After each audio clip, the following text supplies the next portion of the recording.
Hello YouTube, welcome to another weekly deck profile. I'm your host, DTs.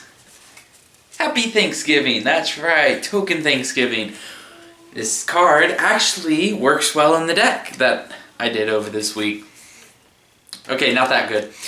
As you'll notice, there is no Pon Poko card in our picture of Pon Poko, and that would be because it is in my critter deck that I ran with this week.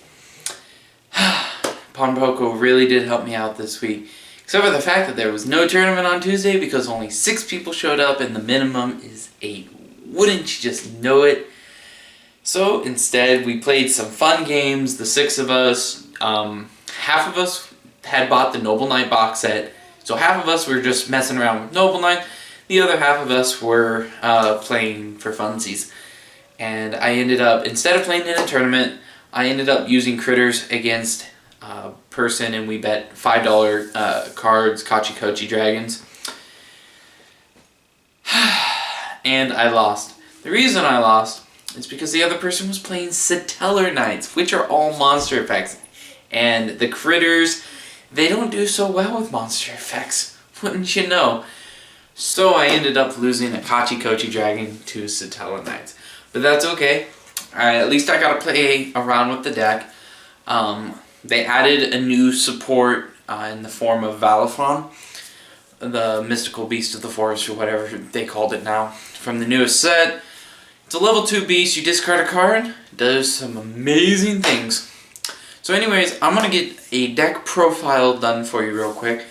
But first, take a look at my new workstation. This is what I'll be doing all of my sorting. As you can see, it has lots of things on it right now. I'm currently in the middle of building a brand new, never before seen deck. So once I get done with my top 3 decks, which was 6 Samurai, Critters, Sylvans, then I can show you some of my unique things that I haven't seen other people doing yet. There's probably people that have done them. I'm not a very original person.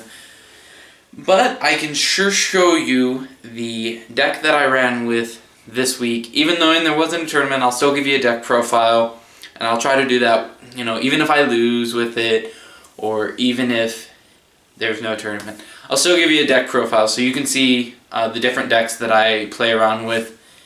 This week, Critters, loved it. So I have talked for way too much in this episode already, so we're going to get right into the deck profile real quick. Start off the deck, we play triple Baby Raccoon, Pon Poko. Mascot of the deck, we'll zoom out just a little bit here. So triple Baby Raccoon, Pon Poko.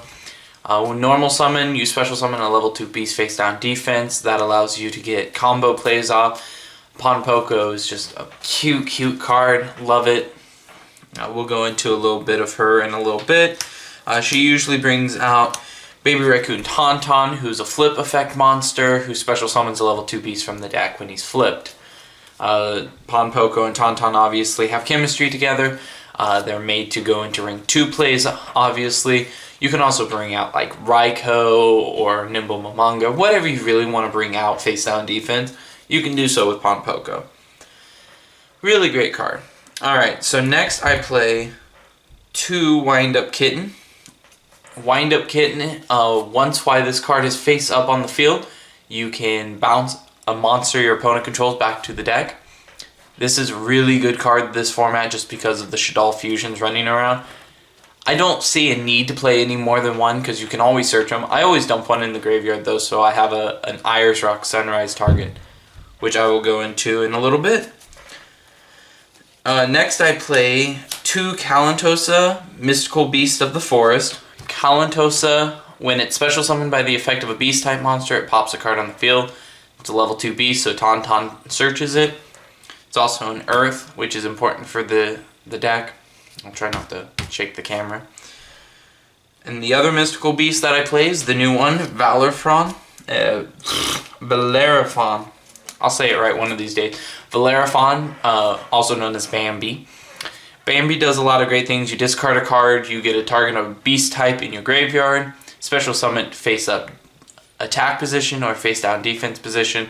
So it's a really good card for getting Kalantosa out on the field to pop, or Wind Up Kitten to bounce, or Tauntaun face down defense. It's just a really good card to recycle some of your graveyard. I played one Sea Koala, sorry. I used to play Tree Otter as well, but I replaced the Tree Otter for the Valorfron. So this card is kind of a weird card. I usually use it to go into Beast or to make Koala. But Sea Koala is a great card. If you have another Beast, you're going to make one monster your opponent controls have 0 attack, which means you can easily get over big things by battle, which is nice if you can get him on the field. And my last beast is one Key Mouse. It's a level 1 Earth Tuner. Its effect is when it's destroyed by battle, add a level 3 or lower beast type from your deck to your hand. Not important. The important thing is it's a level 1, so you can make Naturia Beast.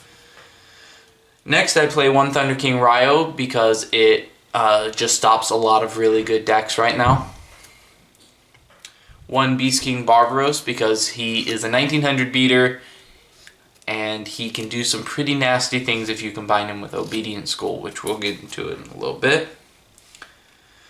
I play Double Junk Synchron. This card works really good with this deck to give you level 5 Synchro plays because all the monsters in your deck are level 2 beast, except for a few. Junk Synchron, you normal summon it, it special summons one of those level 2 beasts. So it allows you to make Armades or Frozen Fitzgerald. Or if you have a field full of really powerful level 2 monsters, Junk Warrior. Then I played 2 Curry Bandit. This was a weird choice that I decided to throw in last second. It helps you get your Obedient School out from your deck into your hand, which is really important. It also allows you to put monsters in your graveyard for Irish Rock Sunrise and allows you to get Irish Rock Sunrise in your hand quicker.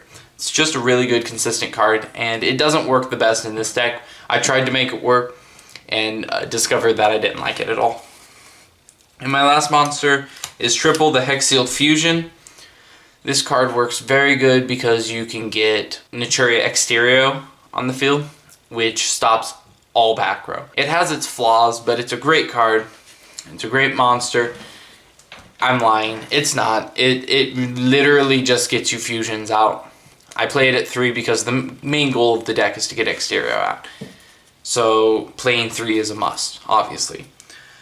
So we'll move those aside here, and we will show you all of the spells that we play. We start off with Triple Obedient School, which, if you don't know what it does, it allows you to special summon 3 effect beast monsters, level 3 or lower. It has to be 3, not up to 3. So the main thing to do with this, that I do anyways, is bring out Key Mouse, Sea Koala, and either Wind Up Kitten or any other level 2 Earth, make a beast, then Exterio from Hex-Sealed Fusion. But it's a great card nonetheless, brings out 3 monsters, you do with them as you please. And then 2 Irish Rock Sunrise, you target a beast in your graveyard, special summon it to your side of the field. Also your opponent monster loses attack for every beast, wing beast, or beast warrior in your graveyard. Alright, and then we play 2 Forbidden Lance for protection. In hindsight, Lance isn't quite as useful in this deck just because it already has a lot of back row prevention, but it's a great card nonetheless. I liked it. I used it once, but I only dueled once with this deck, so. Played Triple MST because MST is really good this format. With Cliff Forts randomly popping up, I didn't know who was going to show up. The Cliff Fort player did show up, but because we didn't have a tournament, I didn't have to worry about it, obviously. And then I played Triple Chalice because Shaddolls are still a thing. And I play Royal Decree in this deck. I have grown fond of Royal Decree in any deck that'll run it. So I play Royal Decree, and Chalice is the effect monster negation with Royal Decree. Then I play 2 1-ofs. I play 1 Regeki and 1 Soul Charge, both pretty self-explanatory. And that's all for spells. Pretty small spell and trap card count. And then my only traps are the Triple Royal Decree, which everybody knows I have an odd fascination with. So we'll go over the extra deck. The extra deck stars, of course, Exterio. 2 fusions. I play Exterio and Koala. Koala Koala, you might not know what he does. You get to discard a card and destroy a monster your opponent controls. Alright, so those are those two. Then I play one Leo. Can't be targeted except during your main phase 2. Great card. This deck has trouble making him, but it's not completely impossible. If you know how to manage resources, you can make him. Because he's a beast, you can Obedience School. You can Obedience School a whole bunch of monsters, Junk Synchron. Then you just have to do math, 2, 4, 6, 9, 10. He's not impossible to make. He's just not very card economy friendly. But if you can make him, I guess. I don't think I would ever make him. Then I play one Go-Yo Guardian. Just a really powerful level 6. The deck plays a lot of level 6s. Barkion, same reason. And he's Earth, stops traps. Not quite as useful in this deck because he's a dragon, not a beast. And after you Obedience School, you can't go into him. I play double beast because that's, if you lose one, you want to have a backup. But also, having a beast and an exterior on the field is just hilarious. I don't know why. It just makes me laugh every single time. Then I play one Armades. Self-explanatory. Armades is really good. The deck goes into level 5 synchros very easily. Play one Frozen Fitzgerald. It's pretty much a pseudo Armades. He's not quite as good, but he has 200 more attack, which means he can beat over things. He only stops spells and traps. So Shaddoll's I would go into Armades, but maybe Burning Abyss, Frozen Fitzgerald just to keep them at bay. Personally, now that I have an Armades, I don't really need the Frozen Fitzgerald, but it's still a nice card to have. And then one Junk Warrior, because Junk Warrior is beautiful. This deck can get some 6,000 attack point tokens on the field, and if you have one of those and you bring out him, he's an 8,300 beater or something. It's just a really good card to have. And then one random Samsara. I don't think I would ever go into Samsara, but because he acts as a monster reborn, you can steal your opponent's monster in their graveyard. Or bring back a Beast King Barbaros with 3,000 attack. He's not completely useless. I just have better cards to go into, like one of these three. But not a bad card. Just not my favorite. Then I play Gachi Gachi Ganzetsu because the deck's all level 2s. And out of all the rank 2s, I think Gachi Gachi is my favorite. And of course, the main star of the deck, number 64, Raccoon Sendeu. Ninja Raccoon Sendeu. Or Ronin Raccoon Sendeu. So that is the extra deck. The main goal of the deck is obvious. Get Exterio out and go completely negate all back row. But while you're waiting for that, it's good to stall on Ronin Raccoons. And you can actually create win conditions with them by themselves because they can pop out some big tokens. The fact that I don't play Tree Otter anymore, I've realized that he's not quite as useful as he used to be. If you want him to be useful, you have to run Tree Otter. So I might take out the Sequoia form. I don't want to, but I believe that that's one way to make the deck a little bit better. Alright, so quickly, go over my side deck, tell you why I chose them. Once again, I played 2 Doomstars in this deck just because Pendulum Summoning and getting a free monster off of a Doomstar is okay. DD Crow works really well in this deck. It really hurts a couple of decks that are topping right now. The reason it works well in this deck is because Iris Rock Sunrise decreases attack for Winged Beast, and that counts for that. Grand Mole, once again, bouncing things is nice. He's an Earth, so that matters. One Mind Control, because I couldn't think of a 15th card to put in the side deck. I don't know why. Just wasn't thinking that day.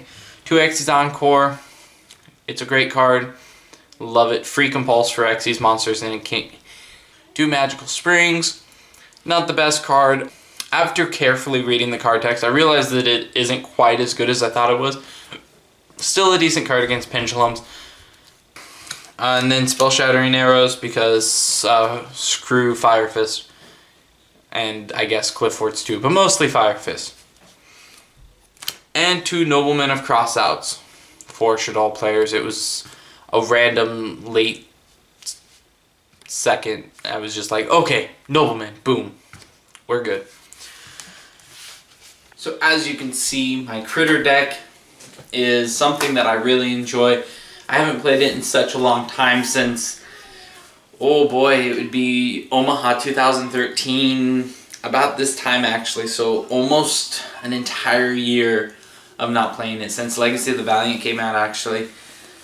That was the regional that I played in, and almost got a Nationals invite, lost to Fire Fist twice, lost to Fire Fist 8th round, took it away. So sad. But I loved Critters, and I will still keep them close to my heart. People at my local still remember me as the guy who played Critters, and I'm always getting asked, why don't you play Critters anymore? It is my second favorite deck in all of Yu-Gi-Oh! Next week, we're going to be looking at my top favorite deck. My favorite deck happens to be Sylvans. Absolutely love Sylvans. Ever since they were announced, I knew I wanted to play Sylvan. So next week, we are going to look at my personal Sylvan build that I have played for so long. I've made a little bit of some changes here and there. So hopefully you join me next week. Sorry that you didn't get to play in a tournament, Ponpoco. It's very sad. Very sad indeed. Until next week, take care. And happy Thanksgiving from DTs, from 8 Losses Bro.